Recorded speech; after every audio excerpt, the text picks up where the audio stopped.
some more random and spontaneous insights from the studio with me and my blackhead. My blackhead and I today.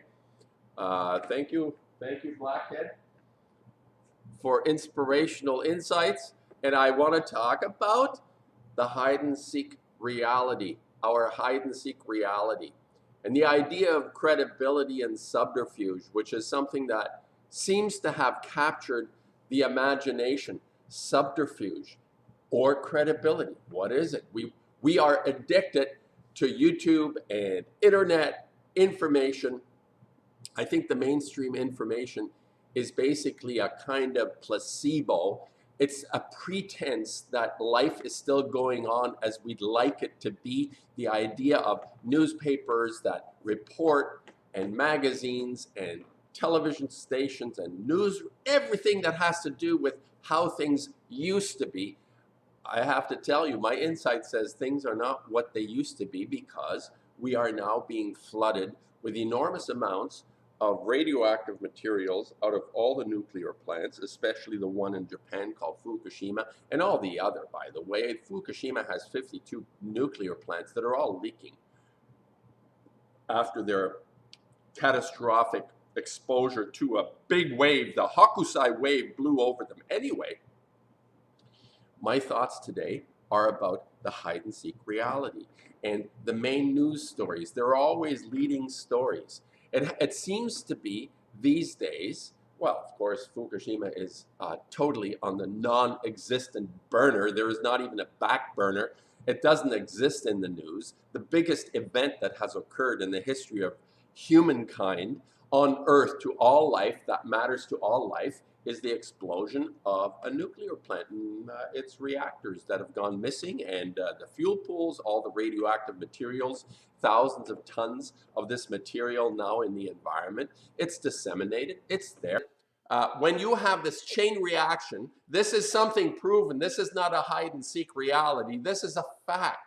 These nuclear isotopes are so lethal and deadly and toxic that it doesn't take a lot to make the connection between reality and fiction. And Fukushima has blown up and nobody is in this plant. Nobody is going into any of these buildings, and Durnford is 100% right. Even though I haven't been there, I haven't seen it with my own eyes, neither have I seen the Earth from outer space. All we're getting is a single photograph, supposedly, of the ball Earth that's used over and over again by NASA, the people that are the biggest liars and frauds as far as I'm concerned. Of course, I can't prove anything, so it's a hide and seek reality. I wanted to do a hide and seek. I want to call this the hide and seek reality, where we search out all the details, all the incidents that have occurred, and people are very preoccupied with every day getting a new dose of all the latest and the greatest, and the whole thing around Pizzagate. Here's my little thing about Pizzagate. The underlying phenomena for me when I listen to anyone is that I very likely already know. I do not maybe know the nuances of something, but I know the principle. And I'm more interested in a generality, the principle of something. That is, what does it mean to me as a person? Not what it means to my having an opinion about something, but what really matters to me. And now it's turned into a hide and seek reality where we look for the little nuances and the developments and all the complexity within the situation, which is all right, It's good to have an information network that gives us the details about something. But I have always said, we all know. We all know. We have a fundamental knowledge. This has been explored by science even. People like Rupert Sheldrake and morphogenic waves, the idea that there is communication on a sub-intellectual level, even on a cellular level, that communication exists. And this, of course, is kiboshed and denied all the time because you want to have the hard facts, the proof that everything is what it appears to be. Well, the world is not what it appears to be. So I pay special attention when people go for those subtleties like Rupert Sheldrake. Check out Rupert Sheldrake, morphogenic waves. So the idea that For example, Fukushima has occurred, is occurring, is ongoing. And now we have, this is the principle of everything that we know. As far as I'm concerned, I need to know nothing. Nothing more needs to come into my brain after this. Of course, we are complex beings. We like to, just not eat hamburgers and fries every day. Like, I dissuade people from having hamburgers and fries every day. And the idea that we're seeking out truth. So it becomes a hide and seek reality that we're in. And my comment on Pizzagate, before I forget, is that we all know this is happening. The nuances and the details of this is obviously to be explored. How dark do we go down this rabbit hole? How far do we go and find all the nasty details of how this is unfolding? The abuse, the murder of innocent victims, of children who are being abused. Something that Kevin Annett, who has been an activist for to try and write something within the Native community in Canada, the Aboriginal community, the First Nations, who have been afflicted by white man's domination, that sort of post-Columbian society, this triumphalist kind of, this feeling, this hubris of we have conquered, we're the king of the hill, I am Zeus on Mount Olympus feeling that the white population has accumulated. Well, not white population, but the exemplars of white population who are the rulers, the owners that run the joint, who make decrees, and then all the little peons come along and fulfill the wishes, the depraved wishes of all these owners. And this idea that this is happening, we all know this is happening. And the reason we know is because we as people are, what I have said is, we're attempting to be born.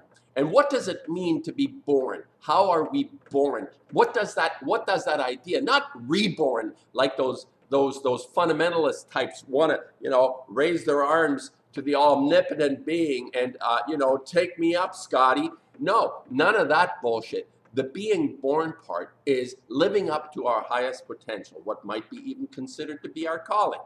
And in a hide and seek reality, we're continuously kept away from this because we're somehow trying to establish some sort of fundamental meaning within us, which is already there. It's ironic. It's already there for each of us. And here's the fundamental part, how it's already there, and you don't have to hide and seek.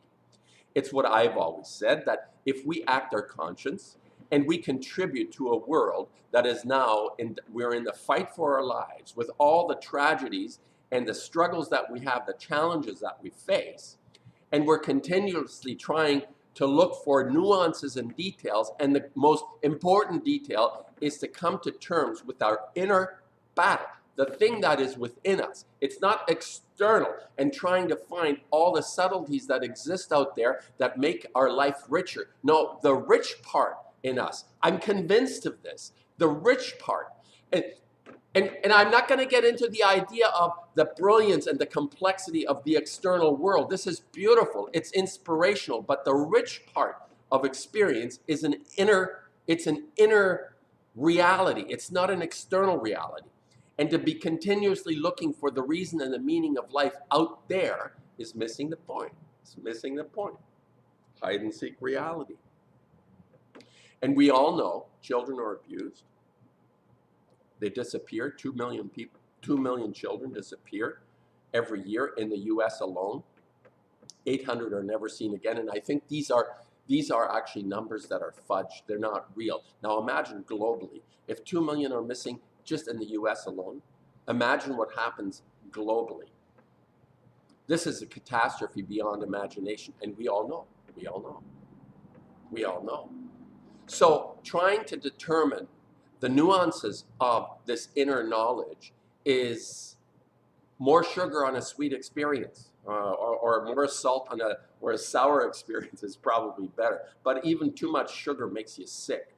So I feel that this whole, that's a good analogy actually. Too much sugar actually will make us sick. So just to wrap this up, I don't want to get too long. we are caught in the headlights of the Pizzagate hide and seek reality. You know and I know. It's true. It's all true. Whether the nuances fit the game plan, that's a whole other question. And stop asking. Oh, and the subterfuge. And this is, I believe, their Achilles heel. The owners who are running the joint, if they have disseminated this or have allowed this, well, obviously they've allowed this to come out because they could just shut it down. But if this is in fact something, they have miscalculated, because it just reinforces something that we already know. This is the big mistake they've made. Their Achilles heel is the ritual abuse and murder of children. And people are livid. Deep down, when you get to the core of a person's being, the stuff they can't ignore or run away from unless they're psychopaths, they are so fundamentally opposed in their nature to hurting the vulnerable. This will be the Achilles heel of these owners, and they've made a big mistake. Whether or not Pizzagate is a plant, and stop trying to decipher and dance on this pin with billions of other nuclear isotopes. Stop dancing on this pin. It's true. You all know. We know. I know. So the hide and seek reality is not something that you want to be caught up in. But this is a big problem for all of people who are trying to come to terms with their inner strength, not to be caught in this hide and seek reality, because we all know.